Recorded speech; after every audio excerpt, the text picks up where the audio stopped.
ஆவட்டி கல்லூர் கூட்டு சாலையில் தொடர் திருட்டு. வீட்டு பூட்டை உடைத்து பணம் தங்க நகை திருட்டு.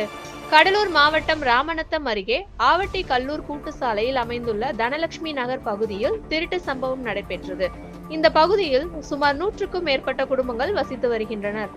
இந்நிலையில் அங்கு வசித்து வரும் அசோகன் மற்றும் அவரது மனைவி கவிதா ஆகியோர் நேற்று இரவு அம்மா வீட்டிற்கு சென்று அங்கு தங்கியிருந்தனர்.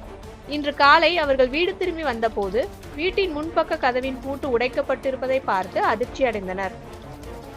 உடனடியாக வீட்டிற்குள் சென்று பார்த்தபோது பீரோ உடைக்கப்பட்டு அதிலிருந்த துணிகள் அனைத்தும் சிதறி கிடந்தன.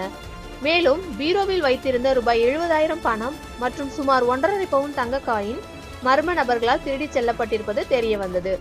இது குறித்து ராமநத்தம் போலீசாருக்கு தகவல் அளிக்கப்பட்டது. தகவலின் பேரில் சம்பவ இடத்துக்கு வந்த போலீசார் விசாரணை மேற்கொண்டு வருகின்றனர். இந்த திருட்டு சம்பவம் காரணமாக ஆவட்டி கல்லூர் மற்றும் சுற்று வட்டார பகுதிகளில் பரபரப்பு நிலவி வருகிறது. செய்திகளுக்காக தீதும் நன்றும் செய்தியாளர் வெங்கடேசன்.